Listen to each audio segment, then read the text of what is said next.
Let's just come back to our breath, bringing our attention to the breath and just observing the breath flowing in and out to your body.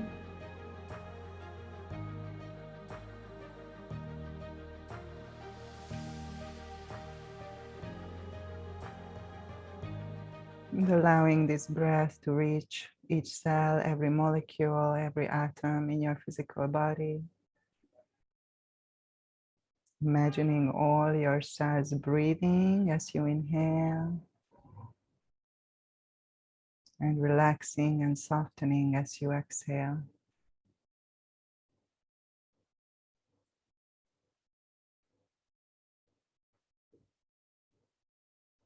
And allow yourself as you breathe to sink down your awareness, to travel down in your body, into your hips, into your legs, into your feet. And then through your feet into the ground, through your roots. And imagine your energetic roots going down into the earth, all through the rocks, the soil, the waters, into the center, into the core of the Mother Earth, the Divine Goddess. And feel yourself anchored there in the heart of the earth.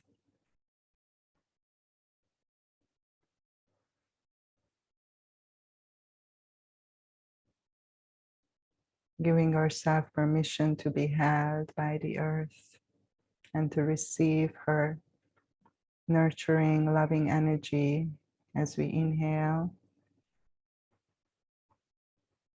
and to release all that is not serving us as we exhale back into the earth.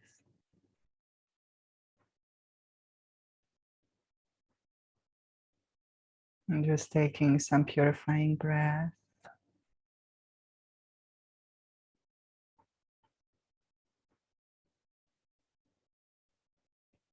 And I invite you to bring your awareness and lift it from the earth back into your body,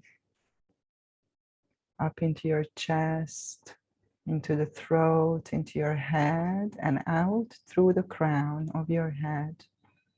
Reaching up, imagining an energetic cord from the top of your head, reaching up towards the sun, towards the sky, and through the sun, through our central sun, into the heart of the galaxy, into a crystal star. And we anchor there.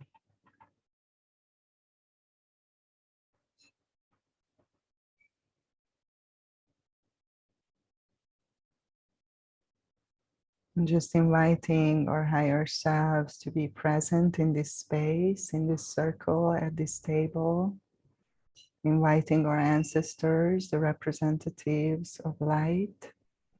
Inviting our galactic families, future selves, to guide us bring through any messages.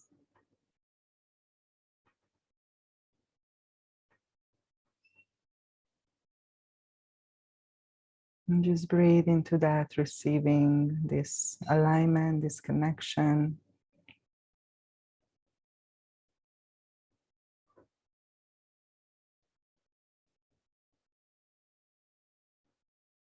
And I invite you to bring your awareness all the way down back into your body, into your physical heart, feeling into your heart space. Maybe you want to put your hand on your heart or just tune into your heartbeat. And just coming into your center. Just feeling this connection between your heart and the heart of the earth and the heart of the universe as one heart. And from this space, allow yourself to expand into the 4 directions of north, east, west, and south. And we are welcoming the guardians of the directions into this space. Thank you for gracing us with your presence.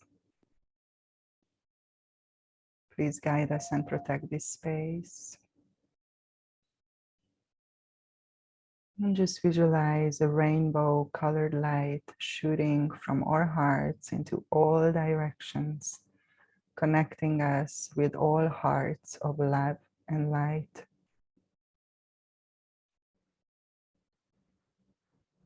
And feeling into this rainbow bridge of light connecting all hearts all around this planet.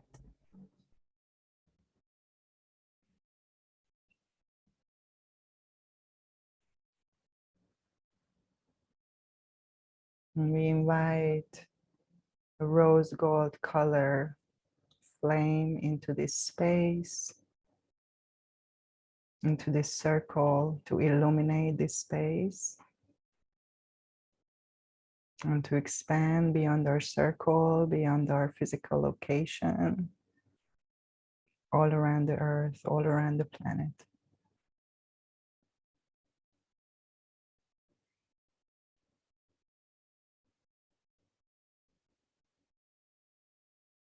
And we pray that we be clear channels and pure vessels for any messages for today that will come through in service of uplifting and awakening the collective human family and supporting this journey of transition and awakening.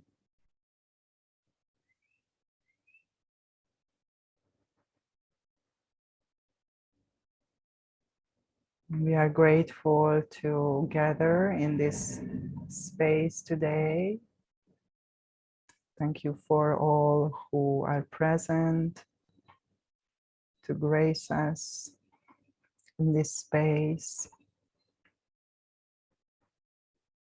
Thank you for technology, for connecting us. Thank you for this platform to share our message, our energy.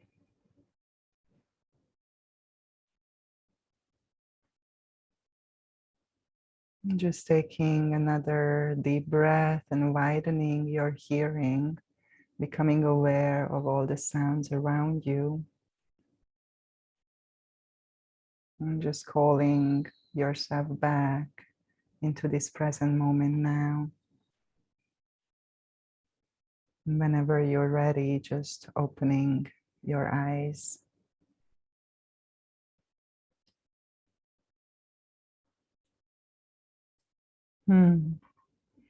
Welcome, beautiful sisters. Thank you so much for coming. We are truly today an international circle. Hi, Anna, sister. So good that you're joining us. Hello, hello, hello. We just finished with the meditation, so perfect timing. And you were obviously connected to our space already. We were including you in the opening prayer. Yeah, so thank you so much. This is such a dream. It comes true for me to gather in these spaces from all around the world, to amplify the same message. So I'm very excited to share with you today. And our topic today is shadow work. And what is shadow work? Why you should do shadow work, and what are the benefits of shadow work? How it can change your life, so on and so forth. And I think this is like such a perfect timing for this topic. So I'm looking forward to hear all your offerings and all your perspectives. I'm just going to start just with a tiny bit of introduction into the shadow aspect and giving a little bit my perspective to start the conversation, and then we're just going to give the stick to each other, and we all contribute to this space. So for me, shadow really is the unconscious part of myself, where I hold, you know, the pain, the darkness, the trauma, and the aspect of myself what I'm like in denial of, or ignorant of, or feeling separate from, or the part of me that I do not identify with. So I always tell people that good way to identify shadow is that when you say, I am not like that, now that is your shadow. So when we say, oh, for sure, it's not like me at all, that's the good point to start, you know, connecting with our shadow. And how did I get into this shadow work? It was really catalyzed by my own suffering and discomfort, and the awareness when I was 18 years old, and I was in such a victim state. It was like, my life really sucks, and why all these things happening to me, and other people are happy. And I just came to this awareness that, wow, how is that possible that these things keep happening to me and not others? You know, it has to, like, I have to be part of creating this, because what is the chance that the same thing keeps happening to me and not to other people? So that was really a turning point for me when I started to really go within and look inside myself and say, hey, why I'm, you know, keep repeating the same mistakes, even though that is exactly the opposite of what I truly desire.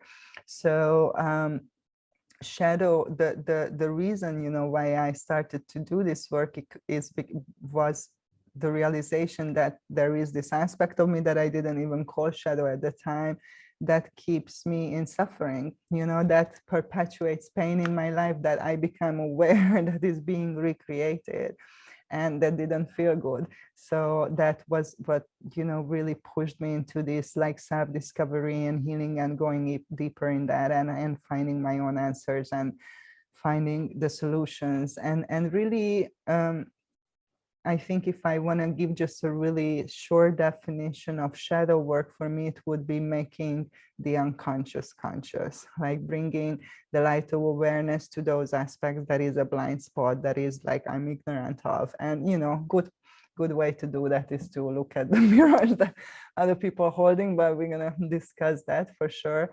And so it's really like a type of this integration of this shadow aspect, so bringing it back into that wholeness by becoming aware of it. And the reason why I'm doing this, and I think it's important to do that, simply is because it brings me happiness. So it's like, you want to be happy, everybody wants to be happy, and you're not happy when you are in pain, when you are suffering.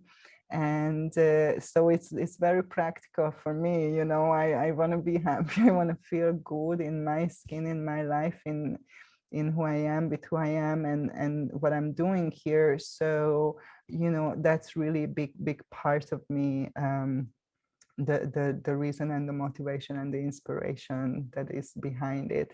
So yeah, I'm gonna just give you the stick to Alex, and then we go to like Carmel and Bonnie and Anna, and back to me, and so on and so forth, unless you really, you know, want to connect to somebody, share, and then you just either raise your hand or just come off mute and say, I really want to share now because it's connecting to this, and that's perfectly fine as well. So putting the stick in them, Alex. Thank you, Nina, and thank you everyone for being here. It was nice to drop in with you guys beforehand and get to know you a little bit. So shadow work, wow, it's really changed my life in so many ways. And like Nina, it came from my need of my own healing. I was really integrated in the Western approach to healing PTSD and childhood trauma and a lot of grief, and it didn't resonate with me. There was this lack of soul, this lack of understanding of what we can't see and touch. So, but that's where the shadow work started. And then of course that led me down to this path that there's got to be another way. There has to be a deeper understanding of things. And so of course that's when I found, I guess, for lack of better words, my spiritual awakening. And it's just been developing and snowballing since then. But shadow work, you know, the way I connect to it, it used to be inner child healing. And now over the past few years, more than ever, there's really been this deep integration of soul and karma, and how our shadow work really, depending on what our family has been through, because we carry that ancestral trauma. And for me, there's quite a bit of ancestral trauma that has really just blocked not just me, but all the women in my family, all the men in my family. There's been a lot of sickness, cancer, death, substance abuse, homelessness, just a lot of the really dark, deep narratives. And so shadow work for me and the women that I work with, because a lot of the clients that come to me are people who have a lot of deep ancestral karma. It manifests, of course, in this lifetime as the inner child, you know, and there's usually a lot of childhood trauma when we're young, but it goes even deeper than that when it's quite heavy. And dare I say the word karmic curses and blockage and really deep blockages that just can continue to just like toxicity, just like this dark serpent just slither through like family lineages and continuing on into the future. And so shadow work really, when you deepen the understanding of it and how you're shifting karma, when you heal these things on a deep cellular past energetic like Shen level and really showing up and integrating it. And of course, I think one of the big parts of shadow work that in the beginning, when I first started integrating it into my life, and then as well as with the women that I work with, there was one element that was missing that's really come in the last couple of years, and it's been the most transformative, and it's spiritual practice. You know, so it's going deeper than the journaling, deeper than the processing, but it's doing things like chanting and tracing and praying and putting down offerings and really getting to the soul of it, you know, and understanding that the soul is the boss. So when we get to heal our soul, all the other things, they're not this big dark cloud over our heads. And I think that that's really what shifts in life when we start to do this shadow work with this understanding, is that our healing, our process, it's not a constant existential crisis. I mean, maybe sometimes, depending on how many times we need to learn a lesson, but it just becomes this beautiful way of life. And especially when you begin to integrate that shadow, when you begin to let go of the shame and the guilt and have the deep compassion for yourself that, yes, okay, we are star beings and aliens and all the things, but we're human.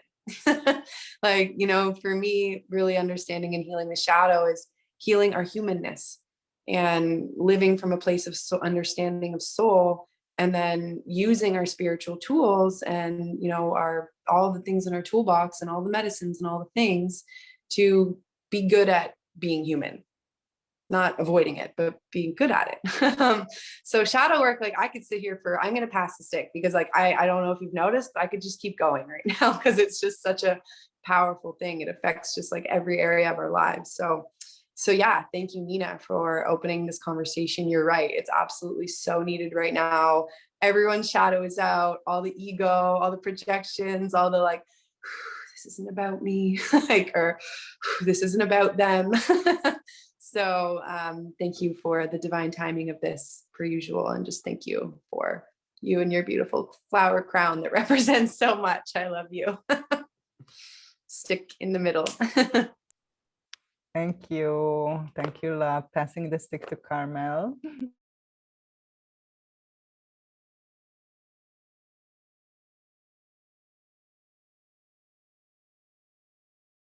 You're muted. You're still muted, love. Oh, there you go. Perfect. So I love listening to everyone, even though I've only just heard two of you, because the correlation and the integration of the overlap, depending on what our modalities are. But for me, the first time I was introduced to the shadow was when I was about 5 years old, watching Peter Pan. And Peter Pan lost his shadow in Wendy's in the children's room, and he came back to find his shadow, and he needed to sew it on. And I think that was a real eye-opener for me, weirdly, because I was like, oh, we all have this shadow that follows us around.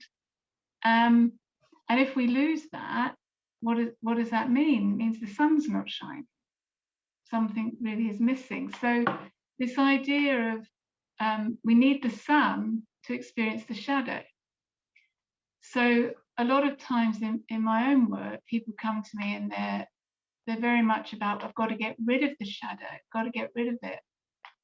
And there's this construct about our bad side or our negative side, we shouldn't have it. And again, that's the shadow talking in and of itself.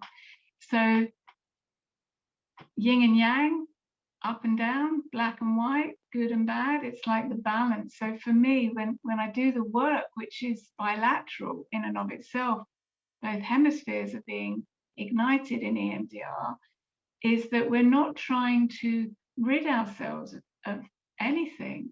We're trying, not even trying, we're learning how to integrate the seeming not negative and the seeming positive and drawing them together. And Nina obviously said it beautifully at the beginning, making the unconscious conscious, which is one aspect of shadow. Another aspect, of course, is people are conscious of their shadow or some parts of it and very shamed by it or have been shamed. So they regress or they suppress or they avoid or they compartmentalize or dissociate or whatever we do with it. And how to bring it back in and have a relationship with the shadow that is not always easy and it is always valuable. So I always think about night following day, night following day, night. They're so interrelated. And I know that we all know this. So I'm not saying anything that anyone doesn't know. It's just how we integrate it into our own work. The most important thing for me is not to shame the shadow. The shadow, in a way, is impartial, like in Peter Pan. It's impartial, but it's what we project onto it as either positive or negative, or good or bad. And that's about bringing it into the light. And of course, when we bring it into the light, where does the shadow go? But it doesn't mean it's not there. It just means it's somewhere within and integrated and transmuted. So for me, triggers are arrows inwards. So when people come to me and they're saying, oh, my trigger is this, and my trigger is that, and that triggers me, and that triggers me. Well, that's what we're going to work on, obviously, because that's where their pain body is, that's where their pain lives. But in my experience is the mind will not go where it's not ready to go. So a lot of people are very afraid that we're going to uncover and they're not going to be ready for this terrible, possible, hidden trauma. And I know that it's like everything in life, until we're ready, it won't uncover itself. And when it's ready, when the person is ready, the time is right, then it starts to come up to be worked through, to be integrated.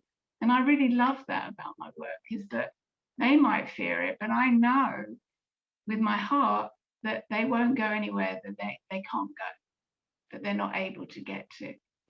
And that's a really powerful thing, that the shadow doesn't overwhelm them either. So was there anything else? No, I feel right now that feels good. And is it Bonnie that I'm passing the stick to? With gracious love, Bonnie, over to you. Thank you, Karma, and thank you, sisters. This is already so deep and so rich and so enriching. So the way that I see the shadow is it's the place where the light's not shining because something's obstructing it. Fear, trauma, and essentially ego stuff. So egoic constructs. And so, what came up for me and what's been coming up a lot again lately is the archetype of Ganesha, who is the remover of obstacles, but is also the one who puts the obstacle there. And there's this whole idea of getting out of our own way. And so when it comes to shadow work and my own personal journey with shadow work, it was about getting out of my own way, and understanding that, there was nothing actually to fear.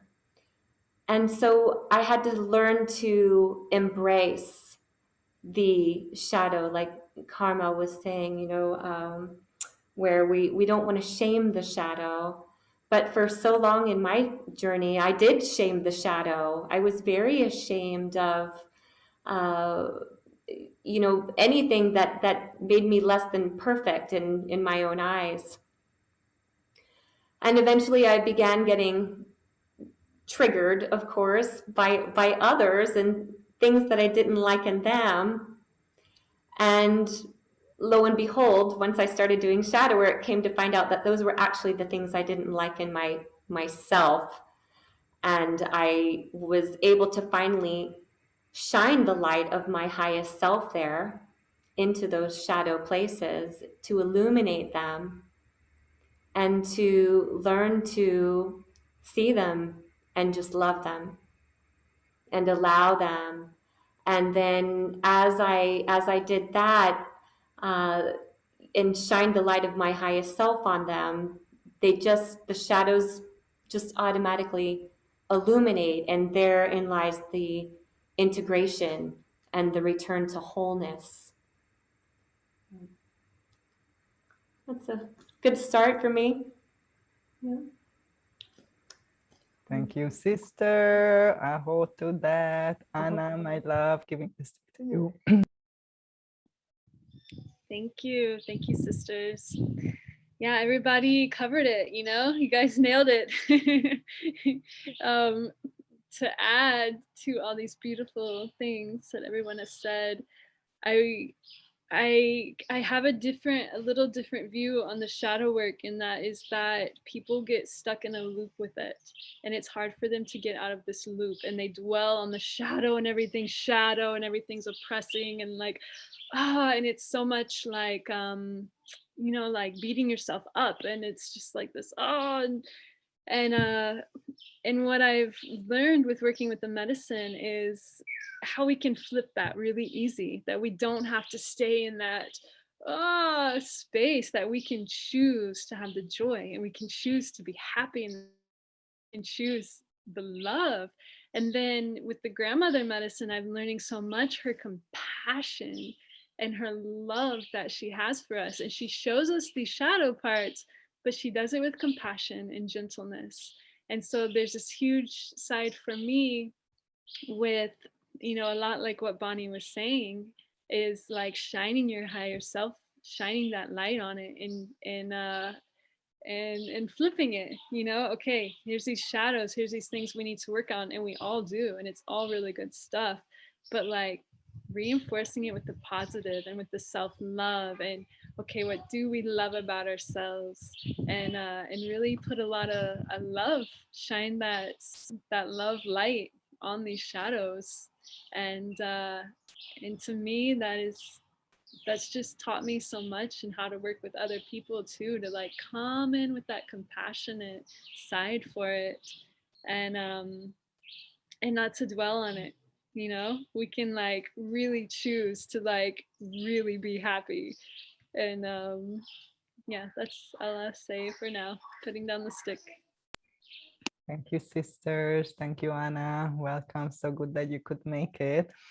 Yeah, totally. Oh, thank you so much for all your shares. I really, obviously we resonate with each other. That's why we are here together. But yeah, just to recap, integrating the shadow instead of judging it, blaming it, feeling ashamed of it, trying to get rid of it, and so on and so forth. I totally resonate with that. And that some of you mentioned that this integration is happening through love and compassion, and embracing it and bringing it back into that love and light, that is our essence. And the way how we are doing it is we are letting go of the fear, that we are holding, that is not allowing to be in that love, that is our true nature. So yeah, really good stuff here being shared. I would like to move into some favorite tools in the shadow work, what we are utilizing in our processes, and also we all hold space, for clients, for others. And yeah, I know you all, obviously, so I know that this is gonna go towards like healing an altered state of consciousness in a way, as definitely me coming from more classical psychology, and that background, and focusing on mental processes, and then going into, more alternative modalities, more holistic modalities. One of the first training that I did was breath work. And this was at that time holotrope breathwork, which Dr. Stanislav Grof, the father of transpersonal psychology, he developed basically. And the reason, why they did it, which is like, I think, super interesting, like he was, the father of psychedelic assisted therapy, and they used LSD in a therapeutic context, but then because it went illegal and stuff, this totally went underground. So he was like, okay, what can we do that will, help people to go into that non-ordinary state of consciousness that LSD did for people, but, you don't need to use a substance. So with holotrope breathwork and other type of breathwork practices, obviously it's possible to affect brain function, the brain waves, and to change, states of consciousness. So with breathwork, the type of breathwork I'm doing is not holotrope, it's called clarity breathwork actually, but what it does, it brings you to this theta state of which is kind of like a half hypnotic state when there is more neuroplasticity, and you can access, deeper things that you would normally have a lot of resistance towards. So yeah, one of my favorite tools is definitely breath work to process trauma, especially emotional trauma, to process emotions, just to help people to educate them to use breathing and their own breath, to breathe in a certain way when they feel emotionally overwhelmed, and also to access, deeper sensitive wounding that is covered by a lot of resistance or denial. I find this is one of the amazing tools. It's safe, everybody can do it. People, you can do it anywhere. It's very simple. I find it very accessible. And definitely that would be something that I always use. And then another of my favorite tool is like a type of compassionate inquiry, which more is similar to method of Byron Katie, the work, when you inquire to and examine, reflecting on beliefs and shifting, limiting beliefs and become aware and transforming beliefs. I think this is such a crucial part of shadow work, to work on our belief system, because obviously the framework projected by the mind, that's what determines our experience. So I find, that type of work that is asking a lot of questions is more helpful for people to uncover unconscious beliefs and to be reconnected to their own truth, beyond the conditioning. And then obviously on the spiritual aspect, I'm big advocate of plant medicines simply because I feel that it's a very good tool to go to the core wounding, within a short amount of time, to access, wounds that maybe with other modalities would take longer, or it would be maybe not accessible at all. So, but again, this is not everybody's path, and it's not for everybody. This is something, that I'm passionate about at this moment. And yeah, so we're going to share about all of these more. So I'm just, passing this stick to Alex, and we want to hear about your magic and how do you do your shadow work, sister? Thank you. And thank you everyone for all of your amazing shares. It's been really great just like seeing everyone flow. So keeping in theme with my previous share, I really have been integrating that soul work into my shadow work in a way where it's honoring the soul of the situation first and finding that deepest forgiveness. Because when we're in forgiveness, we're in our humility, we're releasing the ego. When we're offering forgiveness, we're releasing the ego. When we're asking for forgiveness, we're releasing the ego. We're also activating that deepest compassion in our hearts, which is also opening you know, the divine will inside of us, and the heart is the receiver of all the messages. So we're really opening ourselves up more. And, you know, I've really been working with the Tao and understanding Chinese traditional medicine and integrating that spirituality into my practices. And so also, you know, understanding the elements within us, you know, like, for example, the unbalanced emotional elements of fire element is depression and anxiety, which is often what is the reaction of the trauma, of the loop, of the narrative. It's this thing that runs through us and it begins to manifest in other ways. And so to balance the fire element within us, you know, the teaching is that we need to open the spiritual heart.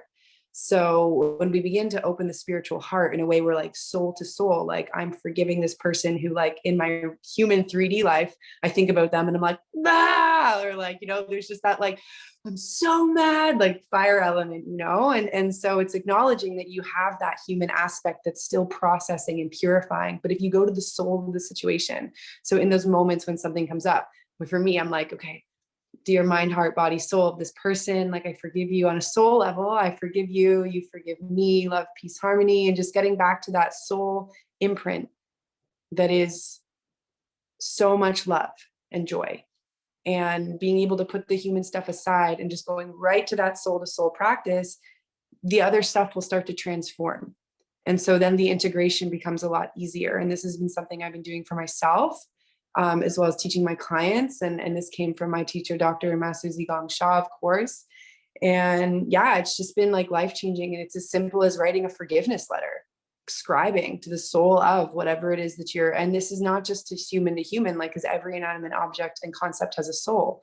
So the soul of my business, the soul of my land, the soul of this thing, the soul of the relationship between me and the feminine in general. You can begin to look at things structured in that way and just go into the forgiveness. And that's really just been open. It's almost seamless. Like, I'm like that. That's the thing I do, and then everything else will work out. So yeah, it's been really good. Thank you.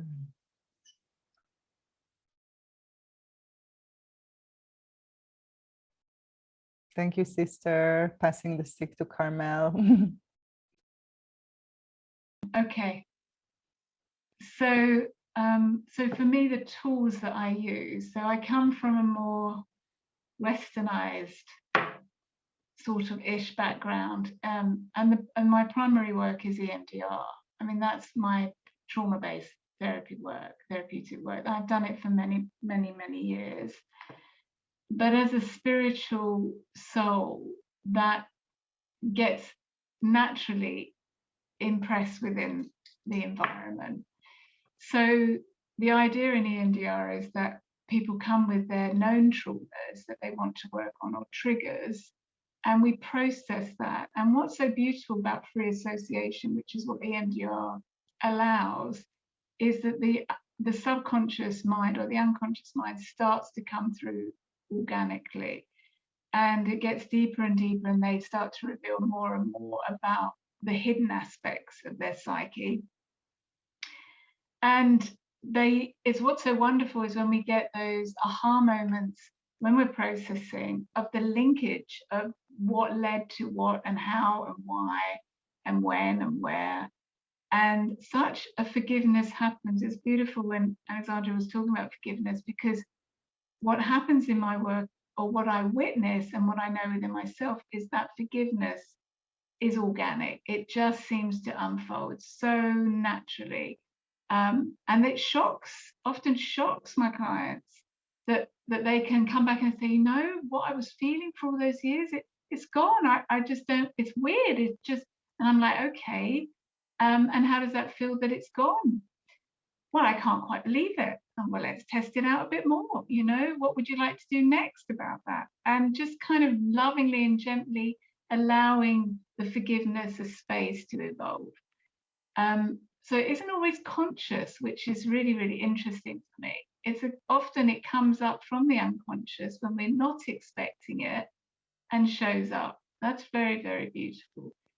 And of course, the other tools is the space that we hold for the other. We are there in union together. And for me personally, to entrust another human being with my pain, with my shit, with my judgments and my perceptions and my criticisms, and to become naked, metaphorically, and to allow that in the process, in with another, in and of itself, is such a humbling experience for me, and invariably for the people I work with. So there's such a grace. There is such a grace when we literally uncover our shadow. And the shadow, I always go to the dark night of the soul, because of course that's where the shadow is at its, if we like it, it's maybe its biggest or its grandest. And the shadow also, we were talking earlier about the shadow getting a bad press, but of course it's from those shadows that we actually grow. You know, if we didn't have the shadow, not a lot's going to happen. So in a way, again, there's a real sense of, I want to say, gratitude to the shadow, because it enables me to go beyond what is comfortable, what is necessary. And personally speaking, I've had about 25 dark nights of the soul, and I think I've got about probably 400 more coming. So good luck on that, Carmel. But you know, when it comes, and that's also really important, that we are always opening ourselves to a deeper space, a deeper space, a deeper space. Yeah. Do I think it's infinite? Probably. That's scary, but important. So with love, I'm going to pass now the stick to Bonnie and say, Bonnie, with love, one stick. So beautiful, everyone. Wow. I just keep jotting down more and more things that everybody's saying, and so much is coming to mind, of course, but I want to try to get it all into one succinct paragraph. I'll say probably going to be more than a paragraph, but so the way that I work, I'm trained in the shamanic tradition, and so when we're going into the shadows, we're essentially traveling into what might be called the underworld. And in this place is where we can do the deep work and essentially recall parts of our soul, the fragmented parts of our soul. And I do see a shadow often as a part of the soul that has fragmented off. And now there's a place of like emptiness there. So I do, of course, a lot of medicine work with people. I'm a big believer in ayahuasca. Grandmother ayahuasca is one of the most fantastic and not always gentle ways of showing us our shadows, our heavy density stuff that we're ready to shed. And there's other medicines also, even Bufo. When I've worked with people with Bufo, a lot of shadows will come up. And I also really like to work with psilocybin in the microdose form to help people very gently start to uncover the heavy emotions and the heavy dark stuff and allow it to arise. In my sessions with clients, I'm a big believer in moving stuff out through the voice, through sound, and through movement. And in the work, we always call in the light of our highest selves and the inner healer, the light of the higher self being the inner healer. And we access that by going into the space of the now. And so, we can describe that in so many ways, right? Like non-ordinary state of consciousness, theta wave state, quantum space, the forgiveness space, soul land, as my teacher Ram Dass would always call it. Alexandra, when you were speaking earlier, it kept reminding me of Ram Dass saying, like, when we're in soul land, like, let's be in soul land, where only love and, forgiveness and compassion exists. So we travel essentially as the light of our highest selves into the space of the now. And in that space, we recall things. Sometimes we know exactly where we're going.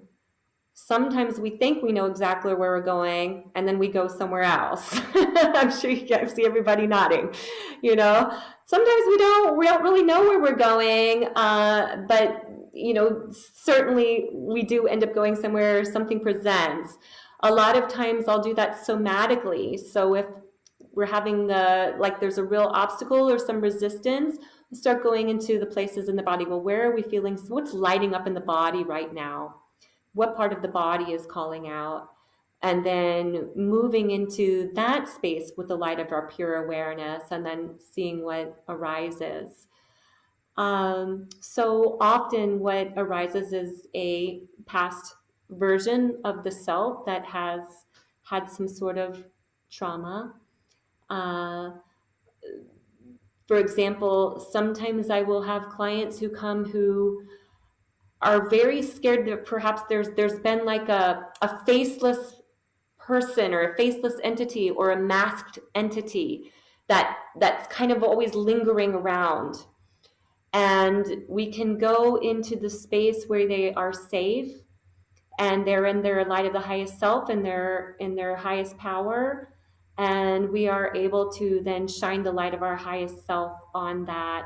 And they discover what that is. So it might have been someone who abused them, or someone who shamed them or rejected them. So many things, of course, can come up in these spaces. But I find that if we travel into that timeless space of the now, and we confront our shadow there, we see our shadow, we embrace our shadow, we love it in whatever form it's coming. It's exponentially, it's like pressing the fast forward button, and we can exponentially illuminate in that place. And again, recall that lost, fragmented part of our soul, and integrate and bring it back into wholeness. And that's where I see we are on this journey where we're returning to wholeness. And that is actually a definition of integration that I came across one time, as a return to wholeness. And I really love that. So for me, all in all, shadow work is about returning to wholeness. And there are so many ways that we can go there. And at the end of the day, I think we're all going to the same place, whether it be through our holotropic breath work or hypnotherapy or rattles and drums or medicine work. We can go there in so many ways, and then as long as we're held in the safe space to do the work, we do it, and it works. Thanks. Thank you, sister. Yeah, totally. That's why we are having this roundtable, because there are so many paths leading to the same place, and we are all different, and we resonate maybe with different tools, or we are ready for different things at certain times. And that's why we are sharing all these paths here. But ultimately, yeah, it all, goes to the same place. So passing the stick to Anna, love. Thank you. Yeah, I think I like to, more than anything, just hold a really safe container for people to talk things through. And it's so beautiful, like the clicks and the aha moments just from them talking and just holding that safe space. And like Alex said, like the forgiveness, the reminding of like forgiving ourselves, forgiving others, the compassion that comes with that. And the reminder that like we're all just doing the best we can with what we have been enlightened to, with what we know. And with traumas and stuff like that, especially like inner child traumas, all these things, like these people that hurt us, they're doing the best that they can. And that reminder. And one tool that I really like to do to to take people on these journeys is the drum. As there's a drum beat that it takes you to that theta state, like Nina was talking about the breath work. It's very similar, and you can, man, incredible journeys that people have gone through to find these shadows, to find the root of these shadows, to find their triggers and different healing. Yeah, I've been working with the drum a lot lately, and it's really, really been incredible. But all these things, ayahuasca especially, really brings these shadows up and helps us release them and heal them. Yeah, yeah, that's what that's me putting down the stick. Thank you, Anna. Yeah, I so resonate and agree with all that you're saying. Yeah, passing the stick to you, Alex. Thank you, everyone. I just wanted to go off of something that Anna said about allowing there to be space, because you know, a lot of people listening to this recording might be in this line of service, holding space, you know, and I don't think that there's enough emphasis on what she said, that we really do need to allow people, like, we don't have any business like mucking around in someone else's karma, you know, but it is our job to hold that mirror up with love and compassion and radical forgiveness. And yeah, and you know, even if you know, like, releasing the ego and just asking the questions that they maybe need to hear to get to that place for themselves. Like, there's, you know, it's like waking up and all of your dreams coming true and being like, I don't have this, the struggle, I don't have the adversity, I don't have this, the hero story of how I got here, you know. And we don't want to, and that's something that's been a deep lesson for me as well. So yeah, I just wanted to thank Anna for mentioning that, because I don't think that we, with this, you know, big, you know, awakening of everyone wanting to be of service and opening their channels and all these things, that's great. But this just, it's the reminder of the integrity. So thank you, Anna. Absolutely. Thank you for emphasizing that. And I think that's why all women sit here, because it's a little bit more natural, maybe, you know, not saying that a man cannot hold a very nurturing, safe place. Obviously they can, but, you know, for women, because of our nature, I think it's more, you know, somehow instinctual some way. And I think that's all I do, you know, for my clients. Like, I really feel that most of my work is like, when they are freaking out, it's just like, it's okay. It's okay to feel like, you know, like, you're not alone. This will pass. This is, you know, just remember, why is this happening? Let's just, you know, breathe into that. And, you know, it's just really, really that, you know, to ease those moments when there is fear and there is intensity and there can be a lot of resistance or confusion. And yeah, it's just like the container that is just, you know, having that safe container so you can surrender rather than resist, you know, in these difficult moments. I think that is what it is really, you know, the healing. And those people who have these gifts, you know, and they also cultivated their gifts, you know, to hold these spaces, it's just such a service, you know, I think, you know, at this time to humanity. So gratitude, shout out to all the healers and space holders for this work. And I would like to go a little like a deeper aspect of shadow work, because I think maybe many of the listeners also who listen to this podcast already, you know, familiar with some form of shadow work. You did some work on yourself, you have experience. And even though I feel, you know, everybody has their unique path and experience, but still, you know, we are all in the same boat in a way, and we kind of going through the same kind of stories, you know, in a way. So when you start doing this type of work, very shortly, you know, what surfaces for people is, you know, trauma that's coming from childhood. So that's why we mentioned, like, most of us mentioned inner child work, and that's something that you cannot go around, because a lot of trauma occurs, you know, during that time. And then, or primary relationships with our mother and father, or the representatives of that energy, you know, that creates a basic wiring and mindset. And, you know, it's just very, very influential. And it also kind of determines our relationship to the masculine and feminine. And so we all go through these phases, okay, inner child, working with your past, working with your family, your immediate environment, and those relationships who determined kind of and formed really who you are. And then my experience was that you kind of, I'm not saying that I processed all that, because maybe not, but definitely on my path, I felt definite shift when my story went from the more personal into like a more ancestral and then more collective layer of healing, So I would like to share a very interesting story. What sparked me, what sparked the whole idea of deeper level of trauma, because we all talk about, there is like abuse, there's sexual abuse, physical abuse, and then, beyond that, there's very like a lot of talk about emotional, mental abuse. And then there is obviously spiritual abuse or energetic, somehow abuse on the soul level, or trauma that can occur on that level.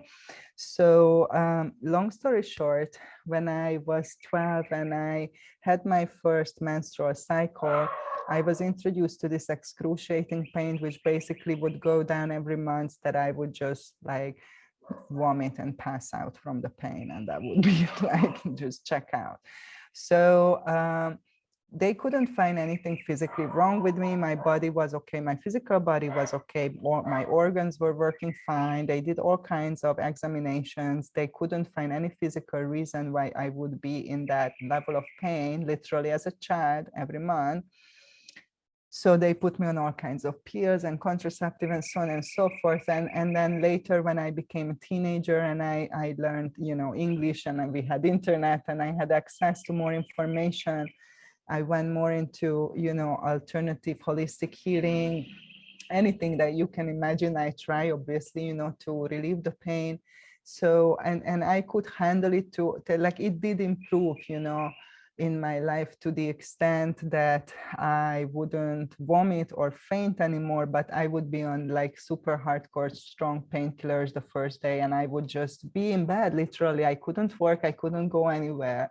I was super sensitive and I was still in pain, just not maybe that excruciating that I used to experience.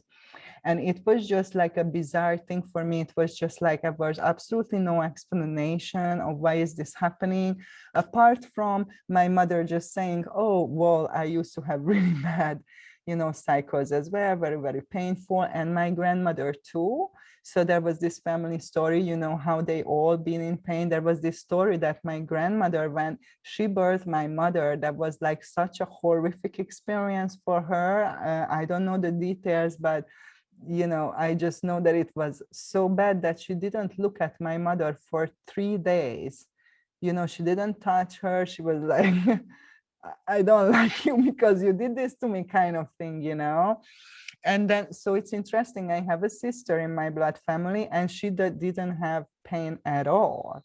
So like no pain at all, like fine. But me, and then my mother and grandmother that I was aware of, there was like, this pain. And then they said, okay, once you have a child, it's going to be better. But I never had a child. So I was like, I better not wait for that. So long story short, when I went to Peru with the medicine was able to really help me to go into the root of this wounding. And what was shown to me that for some reason, I was holding this memory of pain of not just in my lineage, but it was more collective. Somehow it felt like the pain of women in the world. I don't want to say all, all, because obviously you couldn't bear all that, but it felt like a lot, it felt like more than one person. It felt like even more than one lineage.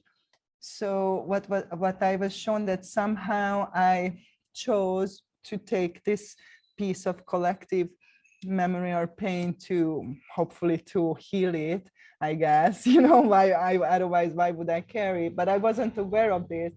Every month I would have my cycle, this memory of pain would activate, which was literally a memory of pain that I never experienced physically in this lifetime. And that pain was like, it's hard to describe. Hopefully this wouldn't trigger so much the listeners, but I literally felt that I am being sexually assaulted. That's how the pain felt to me, you know. So even though I was alone physically in my space, but the physical sensations and the experience, and even sometimes images would come up to me, was like a violent assault, you know, happening. And so as I was, you know, shown this and become aware of this memory and how I was somehow holding that in my energy field and kind of being stuck with it and kind of recreating and not finding a way how to process it or how to release it, you know. And my whole life I was shown, you know, how I can process it and release it. And I did that, and that pain disappeared, you know, from my life, my body, just like that, you know. It just went away, and it was amazing. It was absolutely an amazing experience for me. And I attracted a lot of clients who have not just chronic disease, but something that is going through the lineage, you know, like epilepsy, like a certain type of autoimmune or something, you know. And I really, working with these people as well, I found that often is goes back into like a spiritual trauma, you know, or a collective. And that's where, you know, because I already did all the holistic healing. I was a vegan, I did my yoga, I did meditate, I did all the healing modalities that I can do, and I still had the pain, you know, like. So I was like, what is going on here? So my point is really here that sometimes very chronic things, that's what kind of my insight was. It can be because the wounding is on that very deep level that maybe, you know, you need time and resources to access, or maybe we are not ready to access that layer. But this can kind of explain it to me why certain type of conditions are not improving, even though the individual does a lot of work on the physical, mental, emotional level, you know, but still somehow, you know, the real issue was not addressed. So yeah, I really want to hear about your experiences with this. And yeah, I know that some of you have some special abilities, you know, to go into these realms and to uncover information and to guide others. So looking forward to hear about that. Giving the stick to Alex. Thank you. Nina, can you forgive me? Can you be clear on what the reflection is, like what you're asking, like what, I'm not quite sure what I'm answering right now. Yeah, it's just really like, you know, spiritual trauma. So we talk about like childhood trauma and, you know, mental, emotional. So just going to the soul level as what you were talking about. You know? Yeah, so I guess a little bit of a story. So for me, you know, I really do believe that, you know, our soul like kind of stands there at the board when it's like going into its next life. And it's like, okay, I'll take this trauma. I can handle this. I can clear that. And it's just kind of like picking all these lists of blockages and traumas that it's going to come in. And, you know, our soul is like, you know, for lack of better words, assigned to transmute these things so that we can be of service in some way to help that. And that happened for me really young. You know, my mom got sick. I saw the balance of the masculine and imbalance of the masculine and feminine, like at a really young age, like 4 or 5 years old. My mother was sick with cancer, breast cancer. And then, you know, I remember being, you know, at her funeral, and I remember standing there at like 6 years old and being like, she died because of her heart. Like I knew, you know, like everyone on that, and when I was younger, they talked to me as if I was an adult. So I knew everything there was to know about what exactly she was going through in regards of treatment and what was happening to her body. And that, you know, mom and dad were separated because of this and that. And like, they spoke to me in that way. But I had this knowing at 6 years old. I was like, no, she died because she was sad and broken. And then I continued to see that in my father. And then of course, you know, like not about 10, 11 years later, he got sick with stomach cancer, which also embodies that divine masculine. So both the masculine and feminine, you know, counterpoints, like I saw what the deepest of emotional ancestral trauma can do to someone. I watched them wither away in that. And I remember, you know, before my dad passed, I was like, I'm going to help people heal themselves of cancer. And like, I'm going to help people with cancer. And he's like, okay, well, we better get you in science and math class. And I was like, I was like, that's not going to be necessary. And so it's really funny because when people are asked like, oh, what did you want to do when you grew up? I was like, I'm doing it. Like, I'm doing exactly what I said I was going to do when I was like 7 years old. So yeah, it's just been this thing that's always been really real for me, which of course, you know, it's like I said, I've been saying that, you know, it's like just getting to the soul of it first can really just help you bypass. I think that it's old paradigm to kind of think that we need like oh, mind over matter. And it's like, do we not have more powerful technology at this point? Like, are we not more activated in a place of love? Look at all the medicines we have. Look at all the powerful teachers we have at this point. Where like one of your friends is likely to be this like open divine channel. And it's not this like, you know, big, I mean, not so much, it's not a big deal, but it is as well, you know, that there's so many people who are opening up to this purity in these ways.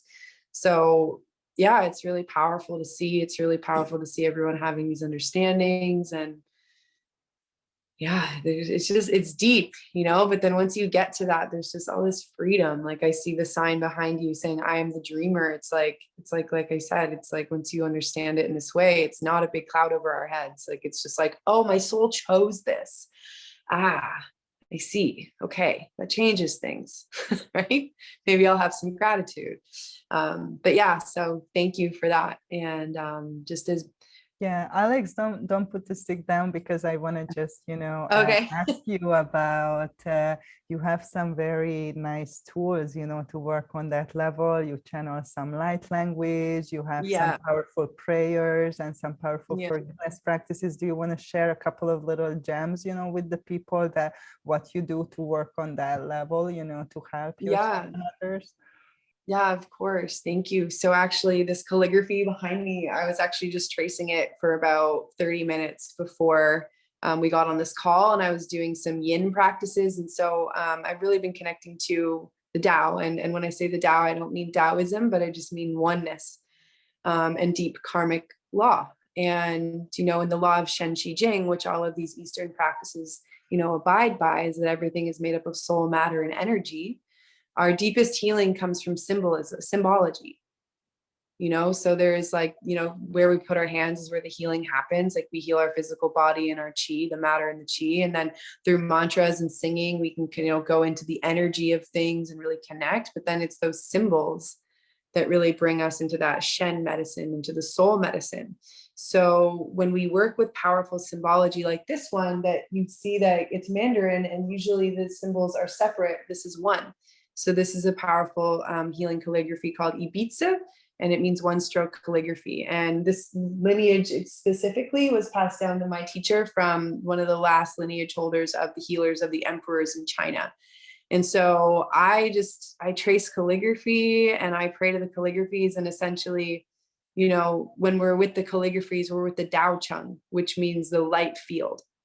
So it's really, and maybe it's not calligraphy for you, but whatever it is, it's stepping into a field and receiving the symbology of it and working with it to imprint your soul. That's why I keep being like, the soul is the boss, the soul is the boss, because it's like, it's just like, just go to that level and not suffer, you know. And I think that in this shadow work, I think that a lot of the time there are people who've been through so much, they find these ways, because it gets to a certain point, like, trust me, if you've been through enough trauma, and you know, I've had people literally, I've told them my stories and they've literally responded to me like, oh, I probably would have killed myself. Cool. Like, okay, what do I say to that? And I think it's people like with those stories who find these ways a little bit easier, because it's like, I have to let go completely of what I can see and touch and just accept that there's this other reality going on, because if not, I don't know if I can hold on to that, you know? And so I really love these ways. I love the people that I've met in this community, in the community of working with calligraphy, because they're always really people who just like get it, you know? And it's like, oh yeah. So yeah, it's changed my life. And thank you, Nina, for asking me about it. We've been doing some work with the calligraphy as well. And so it's really nice to share that with you and integrate it into other circles. So thank you for creating that space. Thank you, love. Yeah, thank you for sharing. So powerful. I love calligraphy. I practice a little bit, but I would like to go deeper. And just, you know, the simplicity. I just want to connect to that, Alex, that you said that the symbols, working with symbols and doing just something very simple. For me, it's like prayer, you know. I mean, what you say is praying, right? It's with tracing, you are present. But prayer, a type of prayers that I often do is building altars, you know, to do an altar in nature, like an earth altar, just from leaves or flowers or rocks or whatever is in your surrounding, and just, you know, to create this altar with the intention and to do whatever feels right to me. You know, sometimes I bury things underneath, you know, sometimes I burn things and pour the ashes on it, like whatever. It doesn't have to be something, you know, religious or some, you know, thing that you follow necessarily. It can be very organic. But again, I think prayer is one of the most powerful way of healing, of you putting your intention, you know, and calling in, you know, the powers of the universe to assist you with that. Is, I found it super powerful. And for me personally, what helped me a lot with healing, you know, my womb space and this pain that I was carrying, is planting my moon blood and learning these red rod practices of how women can work with this very powerful medicine that is the moon blood, and to use it to heal ourselves and heal the earth and bring healing into the lineages. So yeah, and I'm gonna give the stick to Carmel, and I want to hear if you want to, sister, share a little bit about your psychic stuff that you are doing, because I think that is awesome, and that just gives, you know, something very special to the work that you're creating. Yeah, so it's interesting when we talk about spiritual, because there's again so many levels and so many layers and so many ways that it can show up in an unexpected way. And growing up, from a very young age, my mother would wait, and she was an opera singer in her youth, and a very good one. And she would wake me up in the middle of the night with the top C, and I would go running in, eyes wide open, what's going on, what's happened? And she'd be sitting bolt upright, saying, oh, I've just had a bad dream, it's okay, go to bed. And I'd go back and my heart would be pounding, I'd be traumatized by the scream. But this happened for years and years and years. And then at some point I realized that I got old enough to realize that these weren't dreams. She was actually having visitations, and the visitations that she was getting were not that nice, unfortunately. And she spent a lot of years cleansing that part of her soul and her spirit, so that she could at least create a safe space for her, that she wasn't then affected by these malignant spirits. But what it taught me as I got older in my work, and I had my own experience before I got married, came face to face with a negative, talking about shadow, but a very negative energy.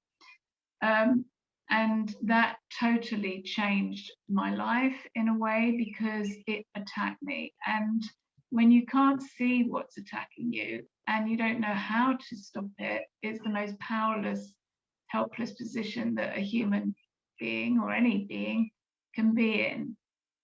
And afterwards I realized, it happened the night before my wedding as well, which was pretty profound, and I ended up sleeping in bed with my parents. So I had my mother on one side, and I was reciting prayers all through the rest of the night. I did go through my wedding, I had a wonderful day, but it scarred me. And what it taught me is that I became very traumatized by it, because I felt so helpless and powerless to something I could not see. So, and I found out later from the people that I stayed with that they'd had the house exorcised twice, and that this entity certainly had returned. I was fully aware of that. And it was what they would call dark magic. So, you know, we're talking about the shadow, we're talking about light, and this was a very interesting experience, not an easy one, but obviously I needed to understand it, because in my work now I work a lot with people who have paranormal trauma. And in our world today, well, certainly in my world, most people either would lock you up if you started saying that you have paranormal trauma, or they would denounce it or deny it. I'll put you on some medication. So in many ways, I feel very blessed that I understand, I know what it is. And so I welcome people who have this haunted storyline, which again, spirituality can come from our heritage, it can come from our ancestry, and it can also come from the other dimensions that we live in or live around, the unseen world as well as the seen world. So, but growing up in that environment, obviously I realized very early that I had certain gifts that we all have. Not all of us choose to work on them, but psychic gifts or mediumship gifts. So I have the ability to see the dead and talk to them as well. And I believe that was because of my mother's experience. And that also enables me to just be open that there are so many layers in life, and to keep all those layers open and to keep all our options open and our heart open.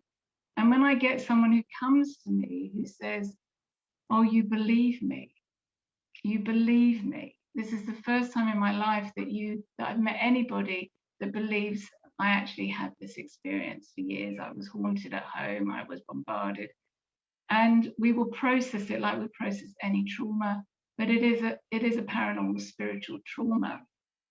So part of my research now is beginning to think about, can we open that door even more and help people on a much wider scale of how to heal those kind of traumas, those kind of shadow elements that show up in the world as well. Yeah, so for me, it's a real privilege to do that work.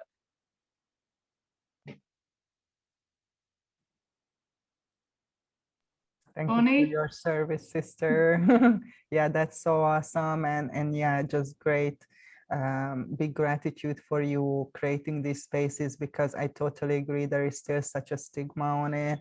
You know, today people even talking about these things, and these things are real, you know, and they exist, and it's part of embracing all aspects of ourselves and to bring back to that wholeness, as Bonnie said. Passing the stick to you, Bonnie, sister. Wow, I'm blown away by by all of this. Just so fantastic. Where to start? So, just to follow up with what Carmel was just speaking of. First of all, thank you so much. That work is so needed, and it's not something that even if we believe it, that we necessarily know how to guide and navigate someone through that. So thank you. Now I know where to send some of those people if I if they come to me.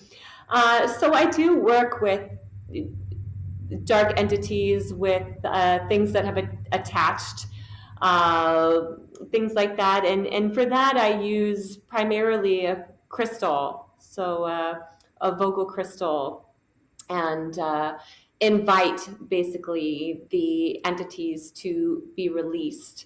And also, I work with the medicine combo, the frog medicine, and I find that's a very effective way of purging a lot of dark entity like things that are not us and were never us. And speaking to that, you know, one thing that I really like to bring to light for people when we're doing shadow work is the identification with the shadow is who we are. So, you know, I'm this, I'm that. Well, who is that? You know, who is depressed? Who is suicidal? Who is traumatized? Uh, and and I find that at the root of so many of the shadows is these sense of not worthy, not good enough, hopeless and helpless, and loneliness. And so again, I like to ask that question when I hear these things, these statements being made, like, I'm not good enough, I'm helpless, I'm hopeless. who is that? Because it's not the pure eternal source of self that's helpless, hopeless, not good enough, not worthy, right? It's an egoic construct. It's a belief system. It's the shadow that is that. It's not the I, the true I, who we are when we peel away the identities, the stories, the roles, the belief systems, the egoic constructs. And so I like to empower people to come into that light of their highest selves where they begin to identify with the true I. And from that place, I like to empower them to go in and be their own inner healers. So, for example, when I travel into a space with somebody who is working on and healing an ancestral trauma, and we're calling in, say, their mother or grandmother or all the women, or could be anybody, you know. Yes, a lot of times I'm channeling light language. A lot of times my fingers are moving and I'm rattling and I'm pulling stuff out and stuff is happening. But I like to engage them in that process too. So as the light of their higher selves, I like to direct them, you know, where does your mom say it hurts? Or where is she holding that? Oh, well, it hurts in her stomach, you know. Okay, well, let's go and let's place our hands there on her belly, you know, and then let's move counterclockwise and open that space. And just basically teach the simple tools that we're doing to open up these energetic spaces, to remove things, and then to shine the light of love and forgiveness and compassion and all of that into the space, and then sew it up or heal it. And so then people are able to realize, like, oh, it's actually me who's the healer. It's not you, Bonnie, right? I'm just there as the guide and the assistant.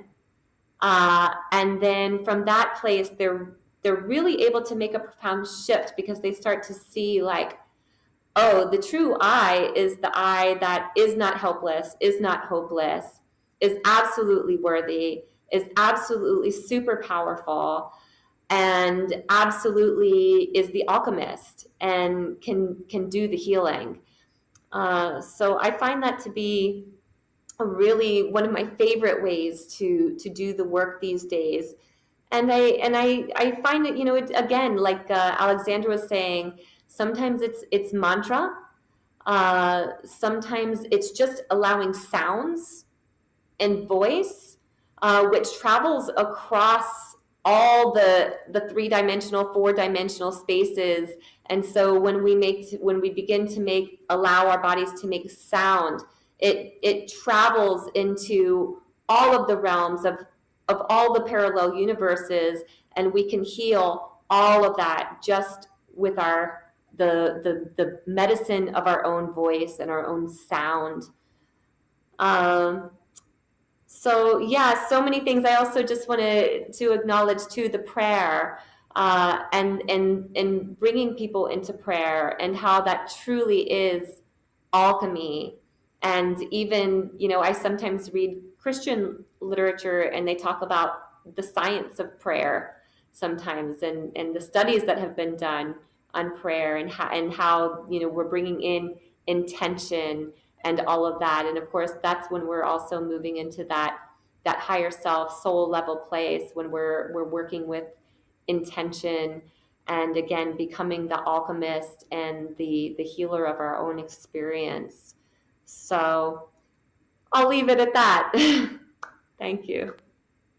Thank you, sister. Such wise words. Absolutely, being your own healer. I think that's, you know, the whole point of it. And yeah, we all agree on that. All of us here, that we are guides and kind of little shepherds, mother hands. I don't know what, you know, to help people to remember this, that you are your healer, I am my healer, you know, and we can assist each other, you know, but but we have the power and to guide people to recognize that and to experience that power and to gain their confidence. It's really so rewarding and such a special work to do. So passing the stick to Anna.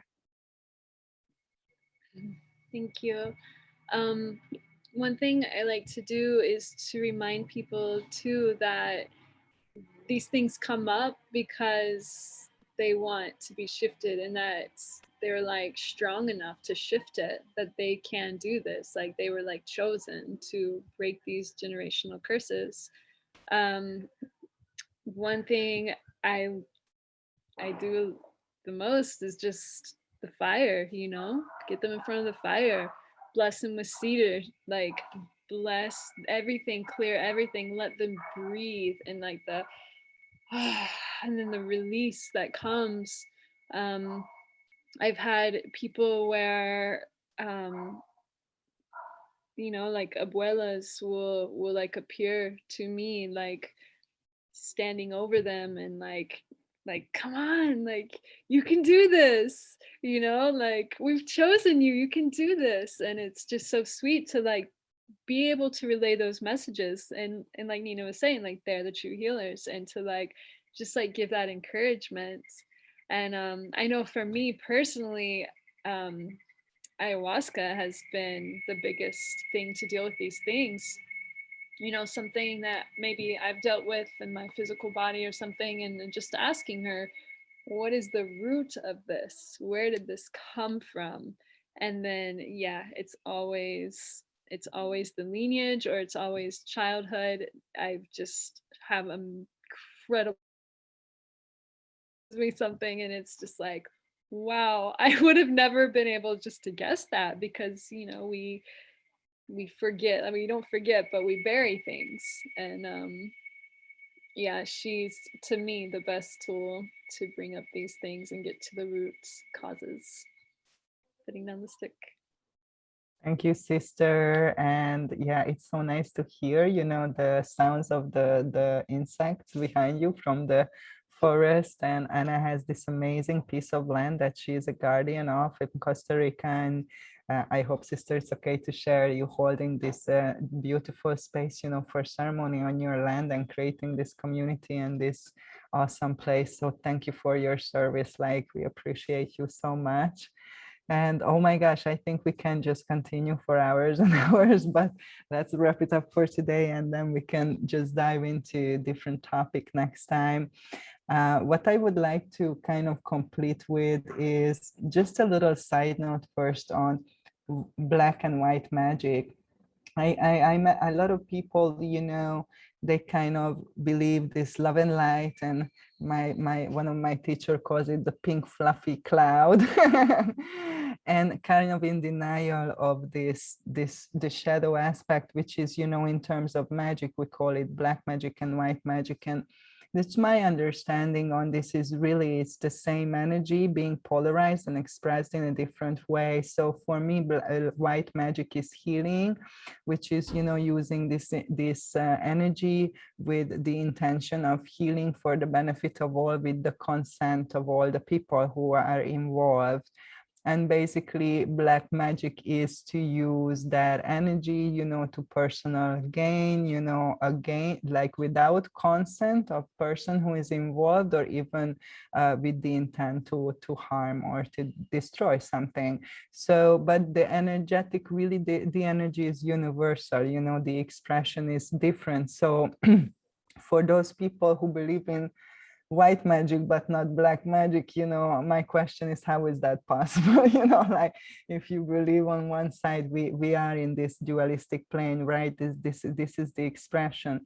And as we do use white magic here, to heal ourselves, to bring healing to the collective, there are certain beings, who are, using the other expression of this energy. And, I think as healers and space holders, it's necessary that we are aware of this without judgment, with compassion and love and acceptance of nature, the expression of nature on this specific plane. And we are, familiar with, how to bring healing, you know, to people who might have experienced something that is the result of maybe using the energy this destructive way, like black magic. And a lot of people unfortunately have experiences with that. So how can we hold space or support people's healing if we are in denial and if we do not have understanding and tools, you know, how to navigate, you know, this particular area? Okay, so what I would like to wrap up with is an idea that I really love, that one of my teachers brought to my attention a couple of years ago. And she said that healing is a collective service, is the highest service that you can do.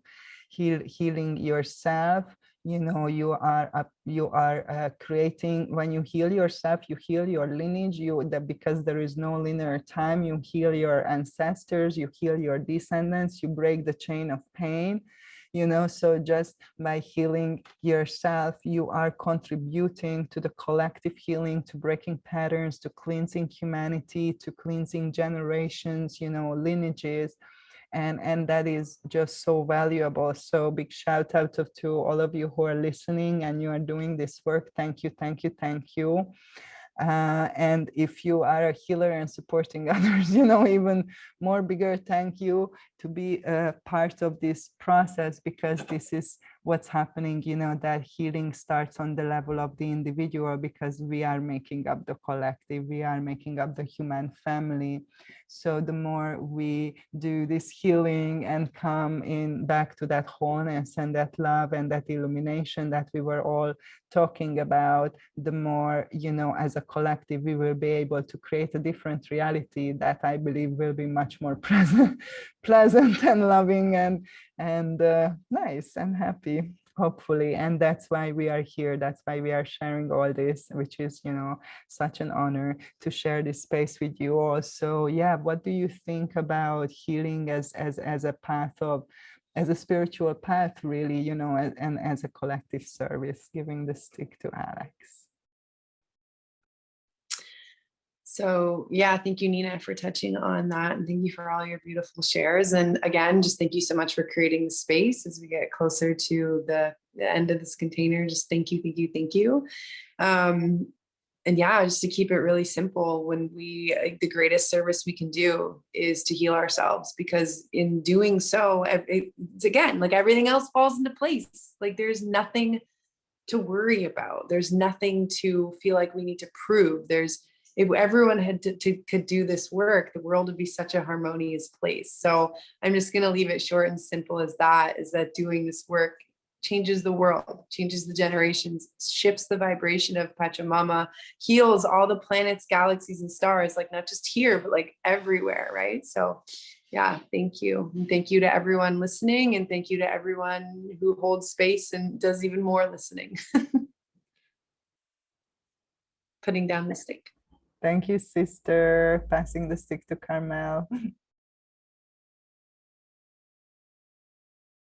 Good. I think I've worked the mute out by now, but no, apparently not. Yeah, it's an interesting question, really, isn't it? I'm not sure what else there is.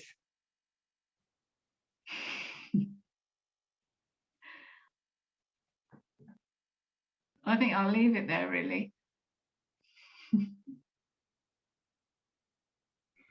Thank you, sister. Passing the stick to Bonnie. Yeah, what a beautiful way to close. I'm a big fan of saying heal yourself, heal the world. It's actually like a hashtag that I that I use quite often.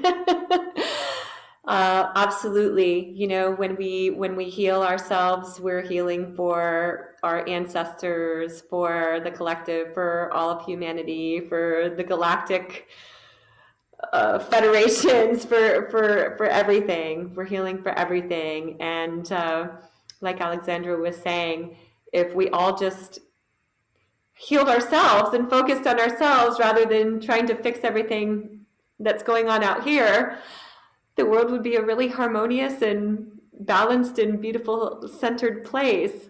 So this is, I think, the highest work. It is the path to enlightenment and the path to healing, or the path to the back to the return to self and the return to wholeness is the path of healing, which in the shamanic world, the shaman is learns how to heal herself. We first learn to heal ourselves, then we are able to help and guide and assist others in healing. And so, what a beautiful way to close. When we do this work, we do it for the all. Yeah. Amen. Jai Ma. Anna, passing you the stick, sister. Thank you. Yeah, just like everyone said, it's we need to be the change we want to see in the world. Well, what do we want to see in the world? Like, it needs healing. And so, yeah, it's all this self-healing, but then also we are examples, so then we have to put into action what we're saying, what we're preaching. And to quote one of my friends, Quatley, like, he says, you guys process too much. Like, just do, like. And I love that. And for some reason I tie it into this because yeah, we have to just, like, okay, we did the healing, and now what?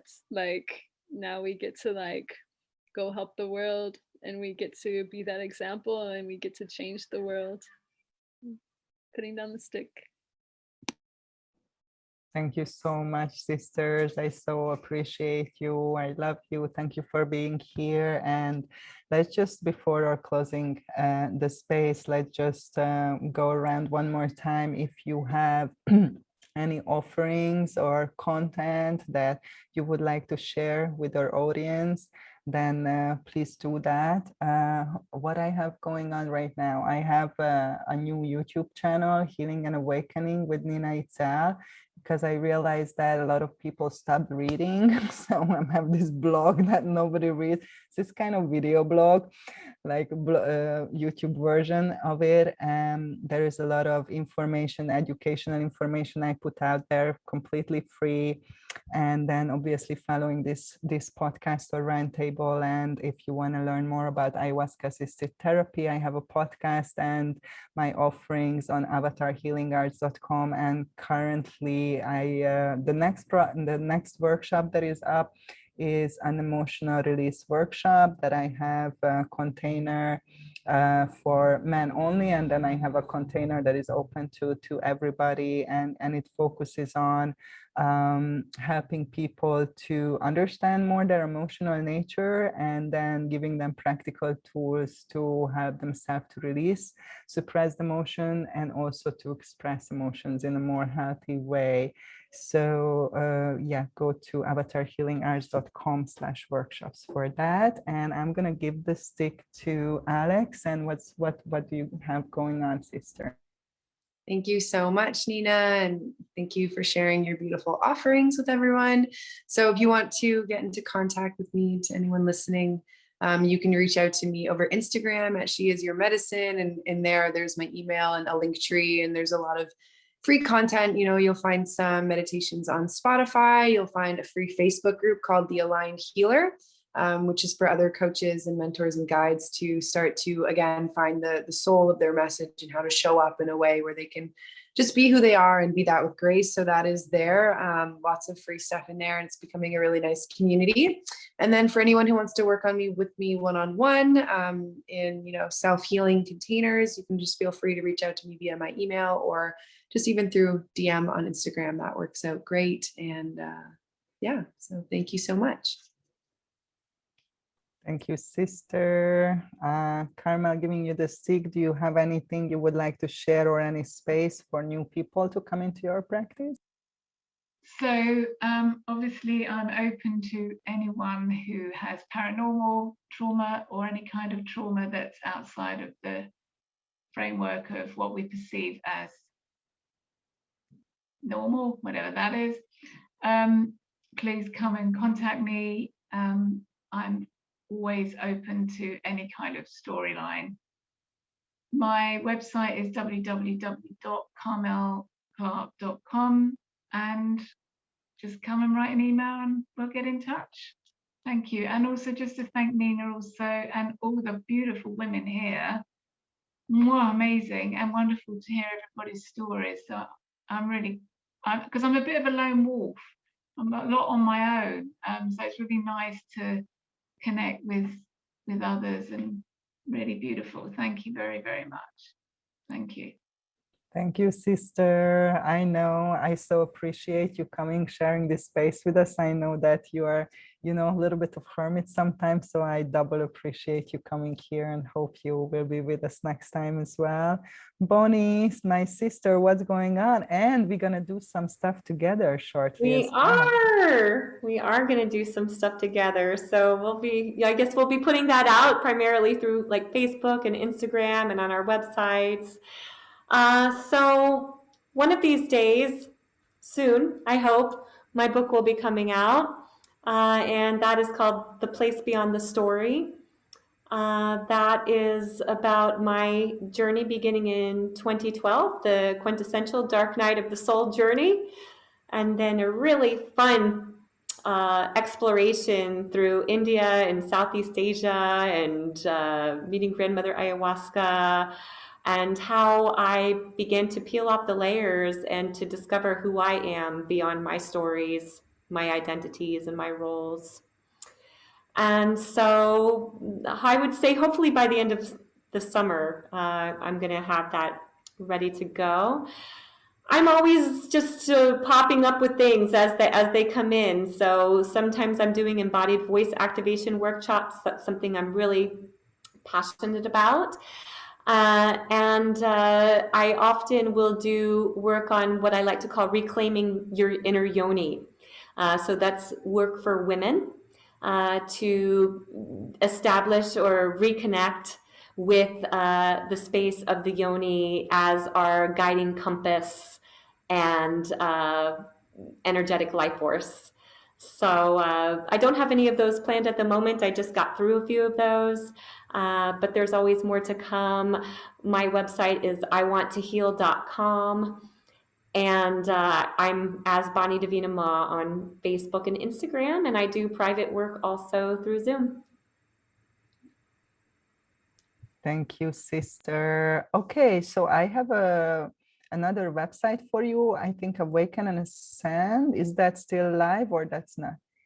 Hold on, I don't hear you. You are on mute. Yeah, thanks. Awakenascend.com is also, it goes to the same place as iwanttoheal.com, is a little easier for people to remember. Perfect. Awesome. Yeah. Thank you for clarifying that, sister. And we're going to put all of our websites and handles and info in the description of this episode. So yeah, don't worry if you didn't catch the exact words. We're going to include all of that. Okay, Anna, giving you the stick love. I'm a little behind in the times, and something I'm working on right now, all this social stuff. So you can always email me at proton or at annawaterbird@protonmail.com. I hold space before, during, and after ceremonies with peyote and with ayahuasca, and help people through their journey. It's I hold a safe space, so anybody ever wanting to come and like truly have a safe experience, I'm very particular, very particular who comes on the land here and does things. And yeah, I'll get into gear and and actually have like online stuff soon.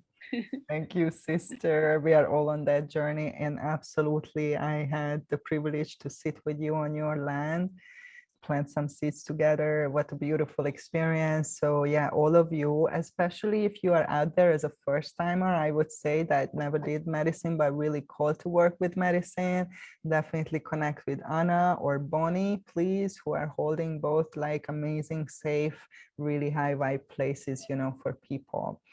And yeah, with this, I think we are complete. So I'm just going to close our space with a short meditation and send all these good vibes out into the world. So let's just close our eyes and take some breath and come into this place of gratitude for these connections, this place, everything that was shared. I'm just sending all this information, all this energy into the world, into the cosmos, with the intention to help, support, awaken, and heal ourselves, heal the human family, heal Mother Earth, and just bring healing whenever, wherever we need it. And we are sending some prayers to clear the path to all the people who this message would serve, so they can receive this message, this roundtable, this recording. We are sending out prayers and invitation to all the people who need our medicine so they can connect with us.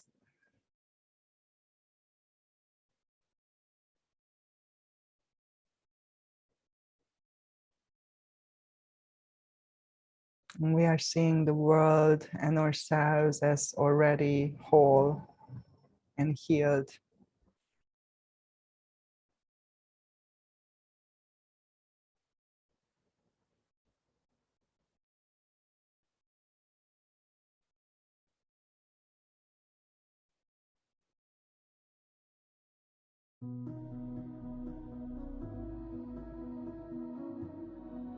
We are grateful to be here together in this moment now.